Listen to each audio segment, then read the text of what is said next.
तो भगवान गोपाल बन के गौचारण करने लगे। अब दूर दूर तक जाने लगे। एक दिन चले गए तालवन में। वहां धेनुकासुर गधा बन के घूम रहा था। दाऊजी ने उस बगीचा के फल तोड़े तो धेनुकासुर ने गधा बन करके एक दुलत्ती दाऊजी में मारी। दाऊजी ने पट्टे से उसके दोनों पिछले पैर पकड़ के घुमा के पटक दिया। सो गोविंदाय नमो नमः। दाऊजी के हाथों ये धेनुकासुर मारा गया। ब्रजवासियों ने दाऊ दादा की जय जयकार करी। पोटली बांध के फलों की घर ले आए। घर आते कन्हैया बोले मैया आज तो दाऊ दादा ने गजब कर दियो। कहा कर दियो बेटा? बोले मैया आज मेरे दाऊ भैया ने एक गधा मार दियो। तो मैया बड़ी जोर से हंसने लगी। चोरे बेटा बलराम तू गधा मार तो फिरे।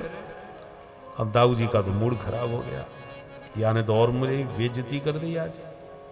कन्हैया से नाराज होकर के दाऊ जी बोले कन्हैया आज के बाद तेरी पार्टी अलग मेरी पार्टी अलग। भाई मैं तेरे साथ ना जा सकूं तू ऐसे मेरा मजाक उड़ावेगा। भैया मैंने बहुत बड़ो राक्षस मारो जो गधा बन के आयो।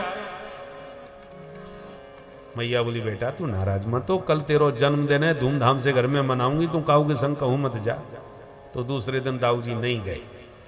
और कन्हैया यही चाहते थे कि एक दिन दाऊ जी न जाएं तो मैं काली दह पर खेल पे पहुंच जाऊं। क्योंकि मुझे यहां से मार के भगाना है काली नांग। और बड़े भैया हैं मेरे शेष नांग। शेषा बता रहे हैं बलराम जी। तो अपनी जाति का इनको बुरा तो लगेगा ही। इसलिए दाऊ जी को नाराज करके घर ही छोड़ दिए। और दूसरे दिन जब दाऊ जी संग में नहीं थे तो पहुंच गए काली दह पर। दाऊ जी वहां जाने नहीं देते थे। ब्रजवासी आपस में खेल रहे थे कन्हैया के साथ। उधर उनकी गायों ने जहरीला पानी काली दह का पी लिया।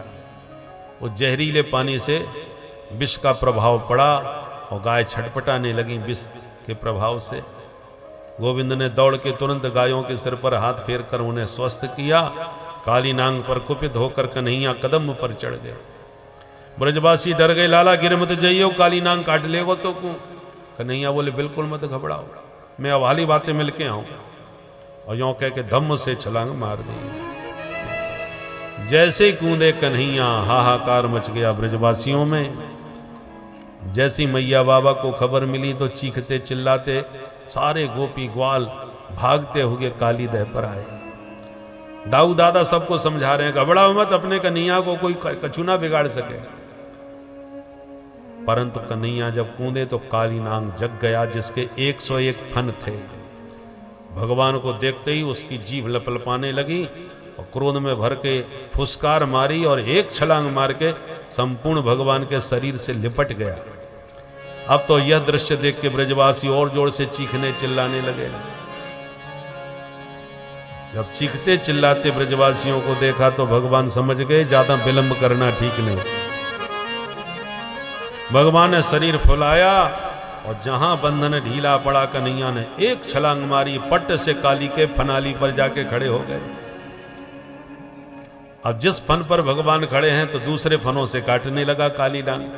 तो भगवान ने उछल उछल करके उसके फनों पर नाचना प्रारंभ कर दिया। ऐसा अद्भुत नृत्य किया कि देवता आकाश मंडल में छा गए। दुंदुबियां बजने लग गईं। देवी देवता आश्चर्यचकित हो गए कि रस्सियों पर नाचने वाले नट देखे और सांप के फन पर नाचने वाले नटवर को पहली बार देखा है। देव वृंद गंधर्व वृंद गाने लगे और भगवान उसी स्वर संगीत के सहारे ताता थैया नाचने लगे। सूरदास जी वर्णन करते हैं तांडव गति मुंडन पर नाचत गिरधारी। तांडव गति मुंडन पर नाचत गिरधारी। तांडव गति मुंडन पर नाचत गिरधारी। तांडव गति मुंडन पर नाचत गिरधारी। पम पम पम पग पटकत पम पम पम पग पटकत पम पम पम फनन पर पम पम पम फनन पर। बिम बिम बिम बिनति करत बिम बिम बिम बिनति करत नाग मधुहारी। तांडव गति मुंडन पर नाचत गिरधारी। तांडव गति मुंडन पर नाचत नाचत गिरधारी तब गति मुंडन पर नाचत गिरधारी ससिक ससिक सनकादिक ससिक ससिक सनकादिक नन्नन नारद मुनि नंदन नारद मुनि मम मम मम महादेव बम बम महादेव बम बम बम बलहारी तांडव गति मुंडन पर नाचत गिरधारी तांडव गति मुंडन पर नाचत गिरधारी विविध विविध विद्याधर विविध विविध विद्याधर दम दम दम देव सकल दम दम दम देव सकल गंग गंग गंग मुनि गंधर्व गम गम गम गुनि गंधर्व नाचत दैतारी तांडव गति मुंडन पर नाचत गिरधारी तांडव गति मुंडन पर नाचत गिरधारी सूरदास प्रभु की वाणी सूरदास प्रभु की वाणी किंग किंग किन्हु न जानी देव तिनहु न जानी चन चन चन चरण भरत चल चल चरण भरत निर्भय कियो कामी तांडव गति मुंडन पर नाचत गिरधारी तांडव गति मुंडन पर नाचत गिरधारी तांडव गति मुंडन पर तांडव गति मुंडन पर तांडव गति मुंडन पर नाचत गिरधारी बोल काली मर्दन भगवान की जय 101 फन भगवान ने सब लुह लुहान कर दिए नाच नाच कर। नाग पत्नियों ने देखा ये थोड़ी देर तक नृत्य और चला तो हमारे स्वामी जी की गारंटी खत्म, तो तुरंत नाग पत्नियां हाथ जोड़ के गोविंद की स्तुति गाने लगी। न्यायो ही दंड कृत किल विशेषमिन् तबावतार खल निग्रहाय रिपो सुतानामपि तुल्य दृष्टे दत्सेदमं फलमेवानुशंसन।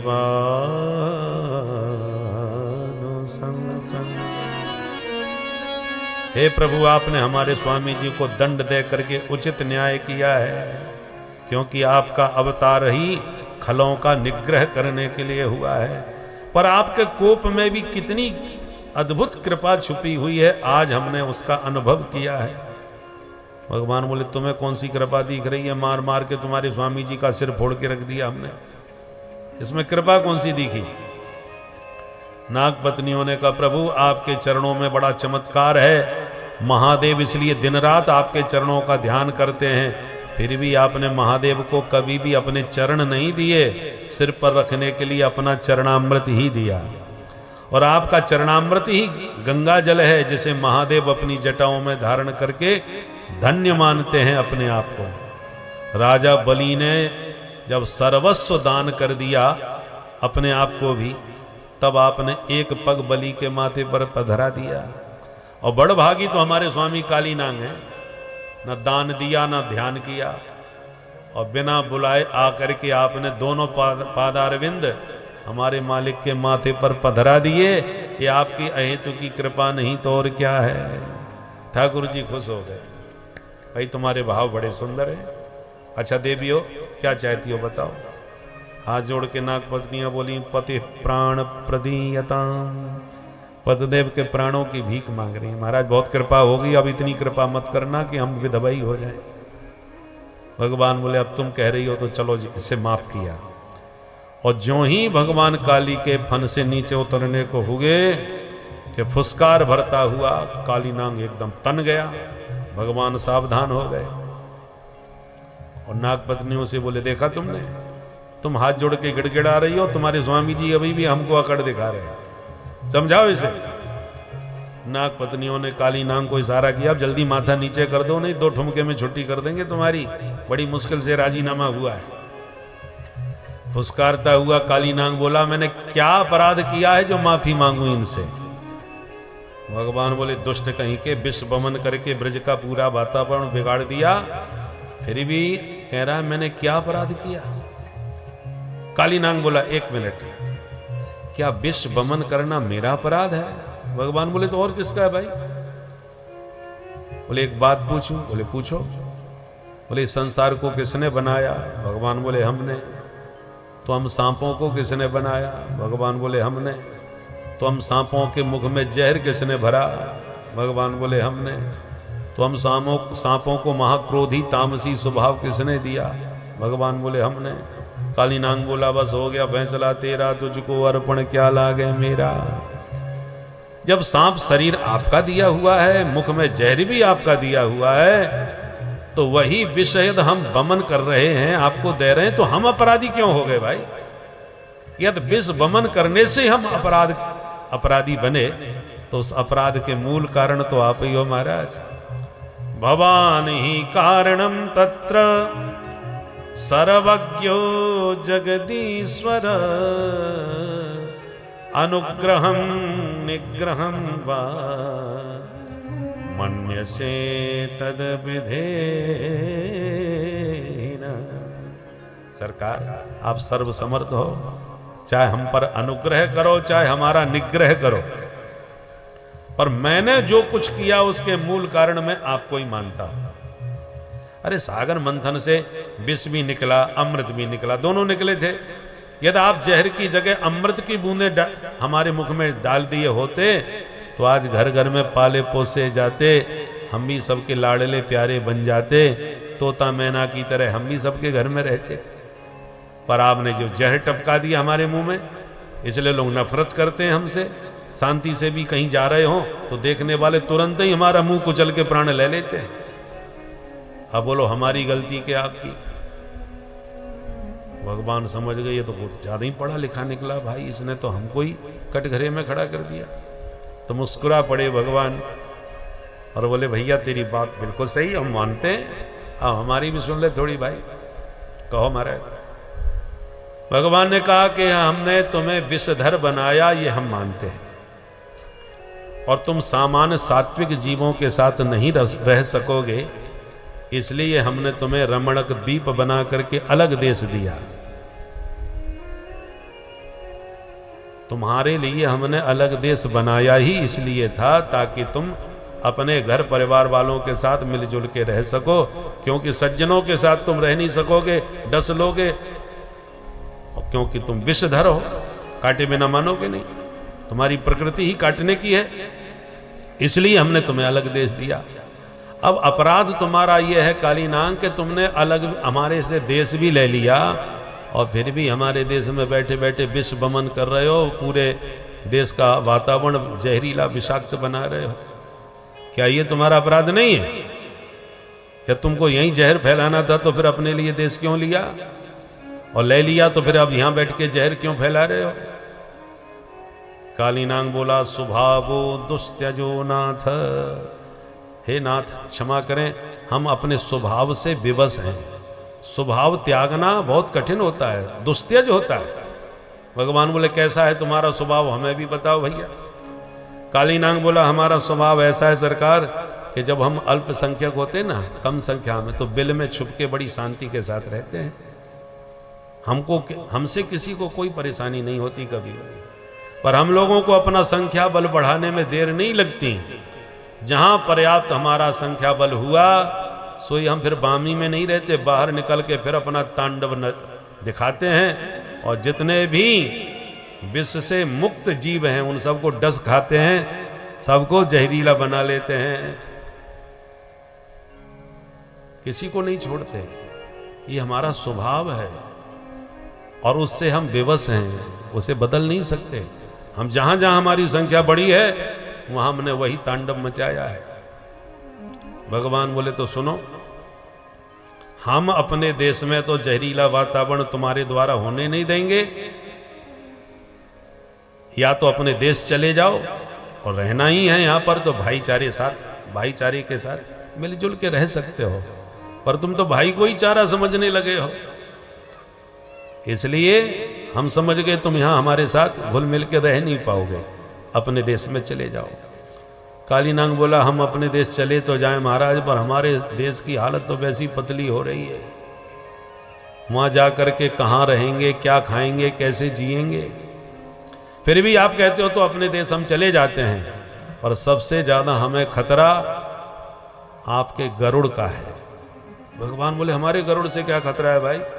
अरे महाराज मत पूछो, हमारे देश के यदि 25-26 सांप आते हैं और इस देश में कुछ लोगों को डस के चले जाते हैं। 25-26 लोगों को यदि डस लिया हमारे नागों ने तो तुम्हारा गरुड़ उड़ के जाता है, 25 की जगह 500 को अपना आहार बना लेता है वहां जाकर के। इसलिए आपके गरुड़ से हमें सदा भय बना रहता है, इससे बचाओ हमें। भगवान बोले सुनो, गरुड़ हमारा वाहन है, वो अनावश्यक कभी किसी को नहीं मारता, किसी पर प्रहार नहीं करता। हमारा गरुड़ उन्हीं सांपों को अपना आहार बनाता है जो आस्तीन के सांप बने बैठे हैं, जो रहते इसी देश में हैं, खाते पीते इसी देश का हैं, और इसी देश को डसने के लिए मौके की घात लगाए बैठे रहते हैं। तो ऐसे जो आस्तीन के सांप हैं, हमारा गरुड़ उन्हीं को अपना आहार बनाता है, व्यर्थ में किसी पर प्रहार नहीं करता। इसलिए काली नांग तुम एक बार राष्ट्रभक्ति के साथ इस राष्ट्र में रहना तो सीख लो। जो राष्ट्रभक्ति से भरा हुआ हो वो उसे हमारा देश ने तो उसको राष्ट्रपति बना करके आदर दिया है। तुम राष्ट्रभक्ति से भरे रहोगे तो राष्ट्रपति बना के तुम्हें सम्मान देंगे, और राष्ट्रद्रोही बन के यदि रहोगे तो किसी भी बिल में छुप के रहना। हमारा गरुड़ छोड़ने वाला नहीं है, बुलडोजर से खोद खोद के तुम्हें बामी से बाहर निकाल लेगा। बोलो राधे राधे। राधे राधे। इसलिए ये विश्व बमन करना छोड़ दो। काली नांग ने कहा महाराज स्वभाव तो हम बदल नहीं सकते, आप कहते हो तो हम अपने देश में चले जाएंगे। भगवान बोले तो गरुड़ से डरने की जरूरत नहीं तुम्हें, क्योंकि मैंने नृत्य करके अपने चरणों की मोहर तुम्हारे फन पर अंकित कर दी है। कुत्ते दो प्रकार के होते हैं, पालतू और फालतू। तो फालतू कुत्ते हर जगह पिटते हैं, जहां जाएंगे वहीं पिटेंगे, डंडा खाएंगे। पर जो पालतू हो जाते हैं उन्हें कोई नहीं मारता। पता कैसे चलेगा फालतू है कि पालतू? बोले पालतू के गले में पट्टा होना चाहिए मालिक का, पता चले फालतू है कि पालतू। ऐसे ही मन कुत्ता दर दर फिरे तो दर दर दुर दुर होए, एक ही दर को वैर है तो दुर दुर करे न कोई। एक निष्ठ होकर के रहो, जहां रहो, जिस देश जाति में जन्म लिया, बलिदान उसी पर हो जाए। वह शक्ति हमें दो दया निधे, कर्तव्य मार्ग पर डट जाए। जिस देश में रहो वफादार बन के रहो, राष्ट्रभक्ति के साथ रहो। राष्ट्रद्रोही बनोगे तो किसी देश में तुम्हें कभी कहीं भी आदर मिलने वाला नहीं है। फालतू मत बनो, पालतू बनो, एक निष्ठ बनो। समझा बुझा के अपने चरणों की मोहर लगा के भगवान ने उसे अपने देश भेज दिया। काली नांग सपरिवार काली दह छोड़ करके चला गया। बोल काली मर्दन भगवान की जय। ब्रजवासियों ने कन्हैया को गले लगाकर ऐसा अनुभव किया जैसे मृत शरीर में पुनः प्राण लौट आए हों। सबको अपार प्रसन्नता हुई। अचानक रात्रि में आग लग गई, दावाग्नि। भगवान ने ब्रजवासियों के नेत्र बंद कराए और संपूर्ण दावाग्नि का पान करके ब्रजवासियों की रक्षा करी। उसके बाद ग्रीष्म ऋतु आई, फिर बरसात ऋतु आई, फिर शरद ऋतु आई। शरद में माधव ने मधुर मुरली बजा करके सबका मन मोहित किया। उसके बाद हेमंत ऋतु आई, गोपियों के चीर चुरा के भगवान ने लौटाते हुए कहा देवियों हम तुम्हारा मनोरथ महारास में अवश्य पूर्ण करेंगे शरद पूर्णिमा की रात को। गोपियों को वचन दिया। एक बार ब्राह्मण पत्नियों के लाए हुए भोजन को ग्रहण करके भगवान ने विप्र पत्नियों पर भी अनुग्रह किया। अब पुनः दिवाली का दिन आया तो मैया यशोदा विविध व्यंजन बना रही थी तो कन्हैया दौड़ के आए, मैया बड़ी सुगंध आ रही है ना, चखातों से ही का बना रखा है। मैया बोली दूर हट, जब जय जय है जाएगी तब खाबी को मिलेगो। कन्हैया बोले जय जय कौन सी बलाए है? भैया बोली ऐसे मत बोल, अपने बाबा ते जाके पूछ ले, मुझे फुर्सत ना है। तो कन्हैया नंद बाबा के पास आके बोले बाबा कथ्यता में पिता कोयम संभ्रभो उपागत। बाबा आज मैया ने ढेर मिठाइयां बनाई हैं पर चाखबे ना दे रही, आज कौन की पूजा होगी? तो नंद बाबा बोले सुन बेटा, परजन्यो भगवान इंद्रो मेघा तस्यात्म मूर्तयः ते विवर्षन्ति भूतानां प्रीणिनं जीवनं पयः। कन्हैया बेटा हम प्रतिवर्ष दिवाली के दिन इंद्र की पूजा किया करें। दिवाली को दिन आ गयो, अब इंद्र की पूजा की तैयारी है। कन्हैया बोले किम फलम, इंद्र की पूजा से फायदा क्या होगा? नंद बाबा बोले बेटा इंद्र समय समय पर पानी बरसाएगा। कन्हैया बोले तो पूजा ना होगी तो का इंद्र पानी ना बरसाएगा? बाबा नंद बोले हाँ ऐसो है सके, देवता नाराज है गयो, पानी ना बरसाएगा। कन्हैया बोले तो एक काम करो बाबा, आधे ब्रजवासी पूजा करो और आधे मत करो, तो का पूजा वारन के खेतन में इंद्र पानी बरसाएगा। अब नंद बाबा चक्कर में पड़ गए, बेटा ऐसो तो ना है सके, बरसेगो तो सबन के ही खेतन में गिरेगो। कन्हैया बोले तो सबन को पूजा करने की क्या जरूरत है फिर? नंद बाबा बोले सुन बेटा तू 7 साल को है, नेक सो छोरा, पर तर्क वितर्क बहुत करे, तेरे प्रश्नों को जवाब दे वो हमारे बस की बात ना है, हमारी खोपड़ी खराब है जाए। हमारे बाप दादा के जमाने से ये पूजा होती चली जा रही है, सो हम कर रहे हैं, तू बता तेरे मन में क्या है, तू क्या चाहे? कन्हैया बोले बाबा तो सुनो, मैंने बड़े बड़े साधु संतन को सत्संग सुनो है, सब एक ही बात समझाएं। कर्मणा जायते जंतु कर्मणैव विलीयते सुखम दुखम भयम क्षेमम कर्मणैव विपद्यते। अरे बाबा को काउगे सुख दुख ना दे, सब अपने अपने कर्मन को फल भोगे। महेंद्र किंग करिष्यति, अच्छे काम किए हैं तो अच्छो फल मिलेगा। जहां में इंद्र लेवे देवे वारो बिचौलिया कहां से आ गए? पूजा करनी है तो प्रत्यक्ष 4 देवता हैं या धरती में, कौन? गो विप्रानल पर्वतान, सबसे प्रथम देवता है गौ माता, फिर है ब्राह्मण देवता, और फिर है अग्नि देवता, और उसके बाद है प्रकृति देवता है, माने वृक्ष और पर्वत, ये प्रत्यक्ष देवता हैं। गो विप्रानल पर्वतान, ये 4 पृथ्वी के प्रत्यक्ष देवता हैं, भूदेव इनको कहते हैं। इसलिए पूजा करनी है तो अपने गिरिराज बाबा की पूजा करो, प्रत्यक्ष देवता है, 7 कोस बारो। नंद बाबा बोले तो ठीक है लाला, तेरी ऐसी इच्छा है तो चल अब की बार तेरी देवता की पूजा से। और ये बता पूजा में सामान कहाँ लगेगा?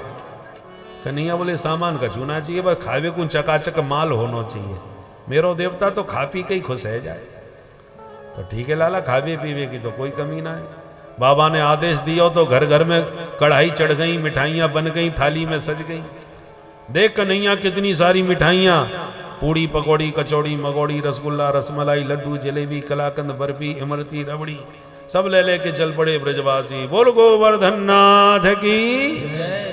पहुंच गए गोवर्धन की तलहटी। लाला कहाँ है देवता तेरो? भगवान बोले दीसना रहे 7 कोस के लंबे चौड़े। पूरे भगवान इतना बड़ो देवता, पूजा कैसे करें जाकी? भगवान बोले हम खड़े तो हैं पुजारी, जाओ पहले स्नान कराओ देवता को। तो सबरे ब्रजवासी भर भर के मटका जमुना जल से लावे लगे, चढ़ावे लगे।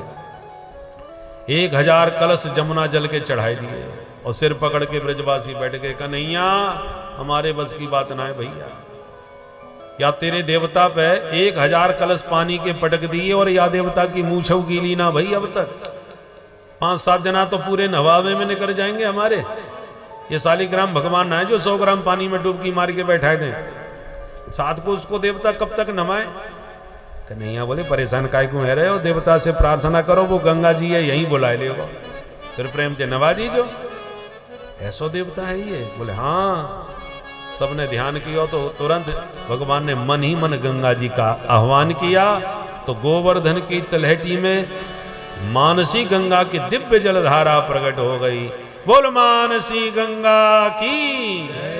ब्रजवासी बोले भैया कन्हैया को देवता तो चमत्कार ही नहीं करो, याने तो गंगा प्रकट कर दें। हर हर गंगे भर भर के कलश चढ़ा भी लगे। गंदा क्षत पुष्पाणी समर्पयामि। कन्हैया कहते गए, ग्वाला चढ़ाते गए। हाँ भैया भोग लगाओ। तो सबरे पकवान परोस दिए। नंद बाबा बोले पर्दा डालो, भोग लगेगा। कन्हैया बोले पर्दा की जरूरत ना, देवता चौने में भोग लगाएगा। पर कैसे लगाएगा भोग? कन्हैया बोले आंख बंद करके ध्यान करो। और जैसी नेत्र बंद किए सबने, तो एक रूप में नंद के लाला बने सबके बीच खड़े रहे, और दूसरे रूप में भगवान स्वयं गिरिराज जी के शिखर पर चार भुजा पसार के प्रकट होके बोले लाओ ब्रजवासियों भोग। बोल गोवर्धन नाथ की जय। आंख खोल के जो भगवान का रूप देखा, ब्रजवासी दंग रह गए। कन्हैया लाला यही है का तेरो देवता? भगवान बोले यही तो है हमारे देवता। और प्रेम से भोग लगा। उठा उठा के भगवान के थाल देते गए। गिरिराज बाबा फटाफट सब पाते गए। ब्रजवासी आंखें फाड़ के आश्चर्यचकित देखते रहे। अरे कन्हैया भाई मान गए तेरे देवता को। वह इंद्र की पूजा करते करते तो बुढ़े है गए, पर दारिके ने अपनी सूरत हमें ना दिखाई आज तक। और धन्य तेरो देवता, एक दिना की पूजा में ही हमते मांग मांग के खावे लग गयो। ऐसो सज्जन सरल देवता हमने ना सुनो। देखो भाई, मैया बोली कन्हैया अपने देवता से पूछ ले हमारी पूजा में कोई कमी तो ना रह गई। कन्हैया बोले मैया देवता ने मोते इशारे में कह दी 7 कोस की मेरी परिक्रमा जरूर लगानी पड़ेगी, तब पूरी पूजा मानी जाएगी। तो ठीक है लाला चलो परिक्रमा लगाएं। फिर क्या था, सारे ब्रजवासी झूमते नाचते गाते बजाते प्रेम से परिक्रमा लगाने लगे। गिरिराज जी की परिक्रमा का विशेष महत्व है। तो चलिए गिरिराज जी की परिक्रमा में चलते हैं। 7 कोस की परिक्रमा बहुत लंबी है, रात भर में ही लगा पाएंगे। गिरिराज जी भी दूर हैं और परिक्रमा भी लंबी है, तो आज रात भर परिक्रमा ही देते हैं। परिक्रमा के बाद कल की कथा में फिर आगे की चर्चा करेंगे। आज हम लोग मानसी गंगा में मन से नहाएं और मानसी परिक्रमा ही मन से लगाएं, तो आपको पक्का यहाँ पर बैठे बैठे ही 7 कोस की परिक्रमा का पूरा पुण्य प्राप्त हो जाएगा। बोल गिरिराज महाराज की, गोवर्धन नाथ की, मानसी गंगा की, पूछरी के लौठा की।